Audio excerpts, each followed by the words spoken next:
Hello, everyone. We are so excited that you're here with us, and we have a amazing guest. His name is Wilson Leung, and he is known for tireless work ethic. He has got amazing leadership skills, and he leads one of the number one real estate team in the San Francisco Bay Area. And he has had over 1,100 transactions. He has exceeded 1.2 billion in sales, and he has a team of over 24 real estate agents. So he is an absolute beast, and we're excited that he's with us. So, Wilson, welcome. Thank you so much for having me. Looking forward to contributing. Yeah. Well, I want you to talk about, let's start with leads because everyone right now is looking for more leads. So I want you to talk about kind of what your sales funnel looks like and what kind of leads are working for you the best right now. Yeah, so I can, go into the detail of each type. I think for most people, top of mind is how to get listings. And for us, listings really stems from years of farming.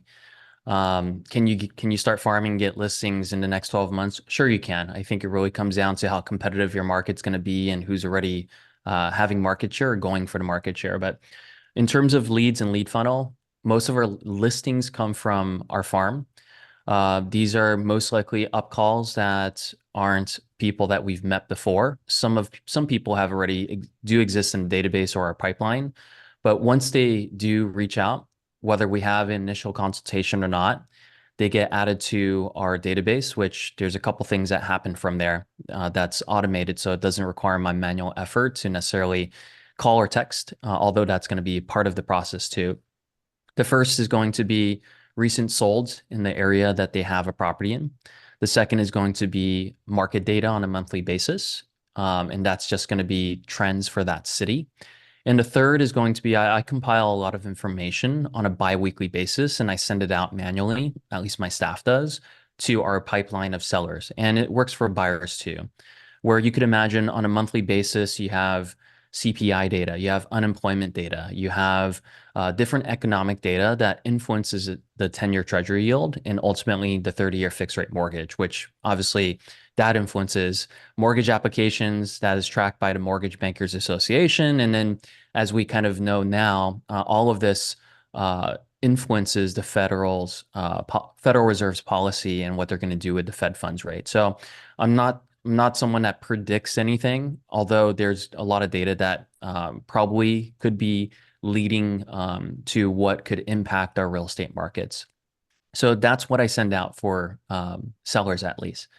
Okay, so if someone wanted to start with farming and you said, like, how do they even decide, like, okay, here's the areas, like, go back a little bit because you guys are a lot bigger now from when you started. What did you start doing to farm? I know you said you did recent solds, you do market data that you're giving them, but how do you decide, okay, what area I'm going to farm? And then do you have any automation in place? Like, are you doing it manually or who are you using to send out this information? Yeah, so I will give you what we do today and how I started. Secondly, so today we have about 10% market share in a city called South San Francisco. We also have number one market share, the city north and the city south. These cities are small suburbs of San Francisco. So we're located in San Mateo County, which is probably 10, 15 minutes south of the lowest part of San Francisco. We do two picnics a year, a shred day, a movie day. We do 6 educational events, 3 topics in rotation, 1031 exchanges, trust and estate planning, and then a home buyer to homeowner workshop. And all of that combines to basically constant events that we can promote to our farm, whether it's family friendly or it's education based. So And how do we pretty much once a month, would you say? Like once a month, you're doing something. Pretty close enough where there's always something to promote. When we go out and farm, we don't really talk about buying and selling. We just encourage them to come to an event. And that is it lowers the defensive posture of the consumer and they are more willing to have a conversation. At this point, they know who we are. It used to be me farming, like physically being out there on a monthly basis. And as long as each household in my farm receives something from me per month, that would be consistent enough at the beginning. Nowadays, we supplement it with bi-weekly postcards that get sent to every address in our farm, which is about 15,000 addresses that are owner occupied, 18,000 including the absentee owners. And we use Every Door Direct for people that live in the property. And then we also send out a monthly for absentee owners that they have a separate mailing address from the property address. That has gotten us to 10% market share. Our average price point for listings is about 1.3. And then I don't know exactly how many sell per year, but whatever that 10% is. It started with me going to the office, printing out black and white paper information about the market and chopping it in half and handing out half sheets. And it was nothing fancy. It was made through Microsoft Word before Canva existed. And that got me started. And eventually I supplemented my time with a teenager in the neighborhood that would do it at $15 an hour. And I gave him, 100 his benchmark was 100 doors per hour. So you can So did you imagine. use those little plastic things that like has the hole in it and put Yeah, great something in it and question. then just put it on the doors? I think that personally for me, anything that was more specific gave me more friction not to do something. So you can imagine going to the gym. If you have to go at a certain time, be out the door by a certain time, your clothes need to be washed. If not, you're creating hardship, right? You have to take pre-workout. You have to have, 8 ounces of water in your bottle. Like for me, it's just showing up to the gym. If I could show up to the gym, regardless if I had pre-workout, if I had my water that day, that's what mattered. And I think that helped me get consistent because I needed to form a habit. And if the habit was around too many things I needed to do leading up to getting out of my door in the neighborhood, then I found myself not as committed as I could be. So I never used anything fancy. I just started with half printed sheets that I chopped at the office and I just went out. And that built the habit. And eventually I got better. My postcards got better. Quality got better. It's professionally printed. My information got better. But over time, I think you can make the tweaks. It's similar to a good friend of mine, Ken Posick, when he started YouTube in Orlando. It was one video a week. And how can each video per week how can he make a small improvement each time? And eventually, after 100 videos, you just get really good at what you're doing. I want to tell you one of the reasons why I joined and I just love Canzel is that I can get 100% commission, I get revenue share, and I get stock. I am making thousands of dollars every single month in revenue share and stocks. And I now don't have to work nights and weekends on real estate anymore. I've actually never been to a real estate agent's retirement party, and I want to be the first one that people are coming to at a young age. And I want to share with you some of my favorite resources. So if you go to joincanzel.com/free, there's a couple that I want you to download. One is a 20 free lead generating PDF. It's going to help you generate leads for free that you can download, as well as there's one on how to double your business. I don't want you to miss it. Go download it today. Joincanzel.com/free. I actually bought some of them so I could show and show everyone what to do. But honestly, I think this right here, like you can buy this on Amazon for, I don't know, maybe it was $10 and it was like all these plastic bags. And you can literally just do a handwritten note, like with a Sharpie, and put it in here that says something like, hey, I popped by, and give them some information with your business card on it. And I just wanted to kind of get that idea back out to everyone to say, like, this is like, number one, everybody on this call needs to be walking, right? If you just, everyone needs to be walking, why not go and make it a routine where you go, I'm going to walk 3 miles a day and I'm going to put these notes out on people's door. You just make a quick copy, a handwritten thing with your business card in there. I think it's like a great idea. Don't you? So like if Yeah. you're just trying to get listings, come up with some kind of content. What could they write on there if they bought these and they wanted to give us some ideas on things that they could put in a handwritten note and make photocopies with. Yeah, I totally agree with you. Working out and getting some sunshine, the byproduct can also be you building relationships in the neighborhood. So in terms of information that we do put, I think the most basic that everyone's curious about is probably going to be a market update. What's sold around my neighborhood? And here's why. There was a social engineer at Facebook that left Facebook and Meta and wrote a blog about how social media is hijacking our mind. And one of the reasons why is it's a never-ending scroll of randomized information that's supposed to be catered to us. And because there is that dopamine hit of, I don't know what I'm going to get next, you can also apply that psychology into your flyer, because if it's consistent enough, neighbors will be really curious as to what neighbors have sold for outside of themselves and what prices people are getting and what's the condition. So that's why, in terms of the most classic information you can provide, is most likely going to be a market update of properties that have sold and why they sold for the prices they did. The other information you can do that I think everyone can, and you're going to look like someone that's a local expert in the market, is go to your city's planning website and find the projects page and see what the city has approved, what the city is working on, and what's under construction, what's being talked about. I'll give you an example. I created a video about in a city called San Bruno locally, there is absolutely no new construction. It's a very small city. It's surrounded by, the bay on one side and then the mountains on the other before you get to the Pacific Ocean. So when there's a new development and people don't know about it, people are super curious. So there is 155 new development coming to town. It's taking over an old high school that's been out of commission for many years. And I created a reel about it, and I asked people to DM me Crestmore, which is the Crestmore High School, the old location of what it was. From that video, I've gotten over 100 views and 800 people followed me. And that's purely because I went to the local city's planning website and I looked up information. I did some reading.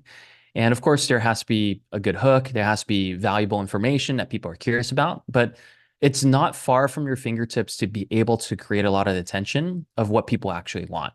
If people enjoy living in the cities that you serve, what's going on in that city? And you can go to each respective planning website to find out.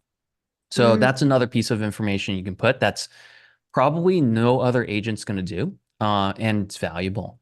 The other things you can do is promote local events, whether it's city or county, put on events, whether, for example, there's an Autumn Moon Festival coming up in town. Local city puts on something called a Kasayahan event, which celebrates Filipino culture, and that happens on an annual basis. People are really interested in what's going on in their cities, whether it's development or events. And if you put it together and you give people reminders, you just become the local digital or physical, newspaper mayor if you're passing out flyers of someone that knows what's going on. And that positions you as an authority, even if it's not your own event, even if it's not your own development. I love that. And I think what I just kind of heard you say as well is like, you can also play off of bigger events. Like I have a friend who she always did something at the wine festival. So there's like a local wine festival and she would use that. Like she's not putting on the wine festival, right? She's just saying, hey, I'm doing a little thing at the wine festival. Meet me there. Here's the time, here's the date, and you get one, a coupon for a free wine or whatever. So for her, inviting people to that event literally was a phone call, and she paid for one thing of wine for each person that came. So it looked like it was this big thing that she was doing. She didn't have to sponsor a table or whatever it was. It was meet me there. And when you get there, I'm, gonna get you a free thing of wine or, a glass of wine or whatever it is. But I think what happens with events is that people feel like it's, it's so much work to plan this like bigger event, and you can actually play off of another event. Have you done that at all? Yeah, I think my first event was a shredding event. And as horrible as that sounds, if you haven't hosted one before, you can imagine the people that are keeping documents because of statute of limitations tend to be homeowners and people that are actually organized with their documentation. And they love that event. I know our local cities host a shred event, but it's always a long line that people rather go to a private event. What do? We literally schedule a shred company to bring a truck to the neighborhood we serve. We announce exactly at a 2-3 hour window we're going to be there, and we help people unload their cars of paper and put it in. They love looking at the screen and seeing things get shred. We use Ticket Leap, and sometimes people use Eventbrite to collect information because we require RSVPs, and there's a law of reciprocity there where we're giving something away, such as this event for the consumer, and they feel compelled to give their information to us, and you start building relationships with homeowners. That is probably the easiest event you could do. The other thing I wanted to share is whether you're paying for it or not, I think you can make it less daunting if you partner with a local lender that you're already working with and you co-host the event. So he or she could invite their clients, you can invite your clients, and have the lender pay for half, if not all of the event. So you can start by having a partnership, and eventually you can take control if you feel like that's what you want to do for your own events. What else are you doing to get listings? Because everyone says, if you get listings, that's king. That's going to get you to survive the longest in this business. What else are you doing to get listings? Yeah, if you think about it, we can be intentional about building relationships with homeowners. And there's only so many ways we can build relationships with homeowners. I think that's why farming is so effective for that. Because if you look at any like single family residence neighborhood, I would say, at least in our area, 75 to 85% of those people that you talk to are homeowners. The remaining 15 to 25% are renters. So that's why farming is so effective. It does take time. And I think anything takes time to build a relationship. Even if I get an up call, for example, I'm about to list 2 properties. One of them I met in 2022 when rates were going up, and they bought it at a time that probably they were not underwater, but it was below what they bought it for. So it made sense to wait, and now they're selling it. Another one was they needed to buy in order to sell, and they reached out to me a year ago as well. And I just told them, unless you're doing a bridge loan and you want to sell first, or you want to buy first and qualify for a second conventional mortgage, we shouldn't talk about selling. We should really talk about buying first. So they have found something. And because we are perceived as a local expert, a year later, they've reached out to us and they're ready to list. So a lot of these opportunities do take a bit of time to build that relationship. Just because we do get that first up call of I want to sell, we don't push them to sell. We really deep dive to diagnose before we prescribe a solution. We really want to know what's going on so that we can give them proper advice. We also work with a lot of trust sales, and trust sales come from, Yelp is one where they don't live at the property, so don't get our postcards and flyers, but they might be in town for a day or 2 or a week to help clean up the estate or the property with other siblings and decide what they want to do. But as you know, trust sales, there's a step up in basis. And a lot of properties here, if they've owned it for 20, 30 years, their parent had bought it for 50 to 250,000. Now it's worth over $1 million. So it doesn't make sense to sell when the parent is here, but there's step up in basis once the parent passes away, and a lot of people decide to sell. So one of the perks that we offer is something called We Fix You Profit, where we help them fix a property. They can flip it themselves. And it takes time for them to make a decision. But one of the value points that we offer as well is a stepped up valuation letter, so that if their attorney needs this as they're processing what needs to happen for the estate, we can help them before we sign a contract. That doesn't necessarily answer your question on how we're finding listings. I would say farming is number one. Secondly is online leads, because every buyer potentially is a seller too. So if you can imagine putting information about new construction, going to your planning site and showing people, a lot of times that's a move up for property owners locally here. So it becomes a seller as well. And I think to your point earlier, where I think you just want to get involved with whatever you're interested in. I think if you like running, start a run club in your city or join one, right? And become a leader in that club. If you're into pickleball, join a club and set up a bracket system for a tournament. And you're in charge of collecting the contact information. So there's a lot that you could do. You don't have to reinvent the wheel, and it could be around your passion. If it's something that's traditional, follow someone like myself or you, where we're doing things that are working. If it's something that's more around your passion or your interest, get creative with it. And that way you can just continue to do what you love. Mm. So talk a little bit about what you're doing on social media, because I know you're doing a great job with that. Give us some really practical ideas of what people can do and what people can post that will generate leads for them. Yeah, so I think all of us are still trying to figure it out. Just for context, I started last December and I made a commitment to make a reel a day, every day. Now, I do have a cheat code because on staff we have a videographer and creator and photographer. The reason why we brought this person in-house was when we took 50 to 60 listings a year, each package for photos, video, Matterport for properties cost us $800 to $1,000. So part of his salary was basically helping us with our listings ready. So the bonus was that he would edit our videos and he was committed, and we own all the raw files. Because if you hire outside, you don't have your own storage. You don't control your own kind of documents and assets. But in terms of content, I made a commitment last December to make a reel a day. I can't say I've committed to that, but I'm pretty close.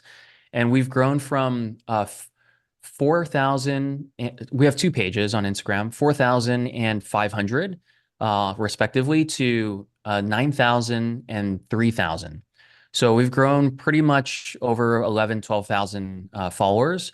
And I would say that the short life for short form content is really short, but then the audience and the brand that you're building is similar to farming, and it's really social farming. You're building a reputation for yourself, and the content that we put out is we go to, just like I explained to you, a farming strategy is we go to each planning website and we look up what's changing. And people are really into nostalgic things. I'll give you an example. There's an old Century Theater that's being converted into housing. And there's a lot of local people that are now boomers and older that really enjoyed going to that theater back in the day. So I created a video about how that's being converted into housing with some retail, and most of it's going to be affordable. And I asked people, hey, what's your most fond memory at the Century Theater? And so many people comment. And the idea for social media, especially on Instagram, is it's not the algorithm that's at fault.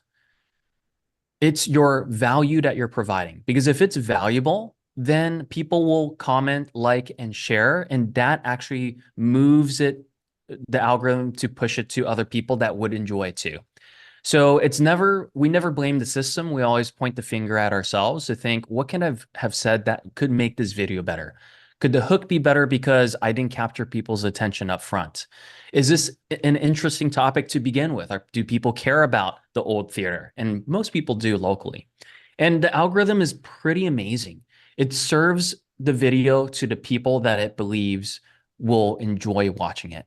So if you're making local content, don't worry about, hey, are the right people going to see it? Worry about the topic and the value you're providing, because the right people will see it if it Give matters to me them. some more ideas. So like Yep. things like that people would engage in. Like how do you find things? Because people have a hard time going, okay, well, all right, if I'm going to commit, and when you say a reel, you mean less than 1 minute, right? Correct. Most of my reels are probably less than 25 seconds. It's really quick tidbits of information, but how the algorithm works is watch time, shareability, commentability, and how many likes. And if there's more or less of that combination, then the algorithm will serve it to more people that it believes will do the same thing. So things that go viral are things that are most shareable, that are most commentable. If I had, just based on my observation of doing this, and I'm still working on it too, just so you know, I'm still a student to how this works. Shareability is the number one way that it will get pushed. If your content's shareable, then it's going to get pushed to more people. The second is engagement of comments, because people chiming in and sharing their thoughts will encourage the algorithm to promote it to more people that probably want to chime in. And then the third is likes and watch time. I'll give you a really good example. If you didn't know, San Francisco has a vacancy law that if you keep a unit vacant, you're going to get charged money by the city, like intentionally vacant. And that is probably something that only exists in San Francisco. And it's such a triggering topic because as a property owner, you would imagine you control what you can do with your property. But the city's trying to dictate that you cannot keep vacant units. So that's a triggering topic that a lot of people comment and share, and that's gone viral. Another one that has gone viral is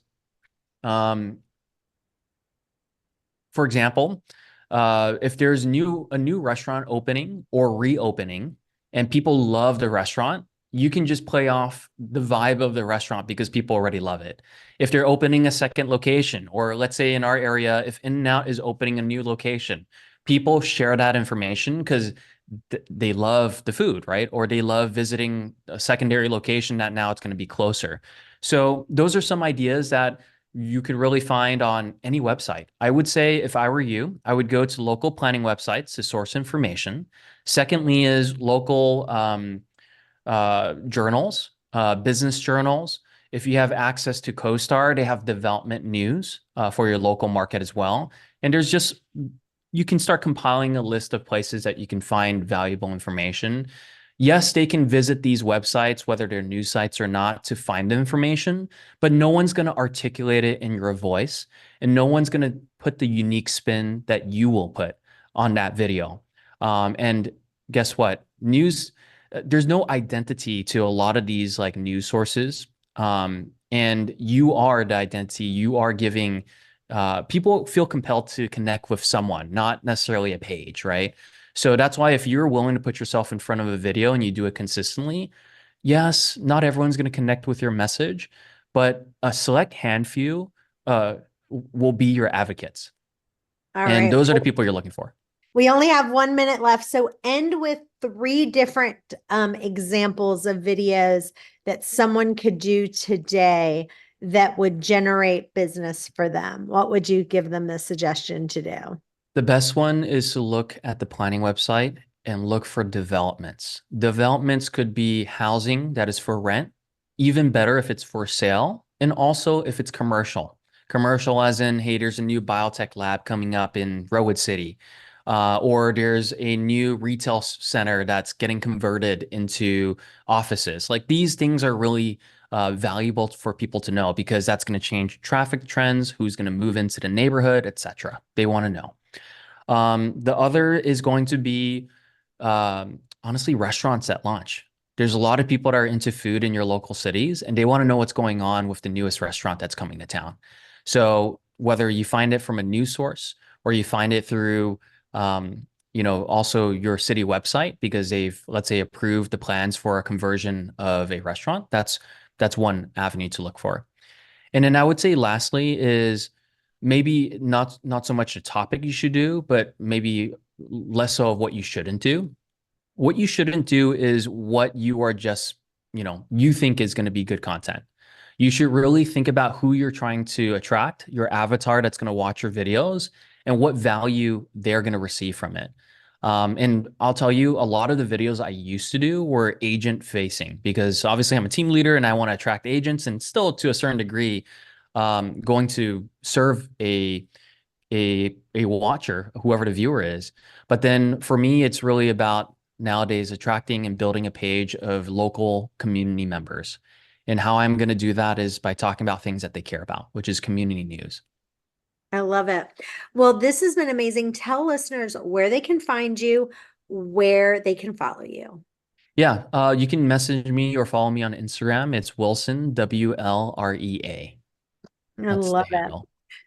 Well, this has been great. Thank you so much for being with us. Thank you, thank you, thank you.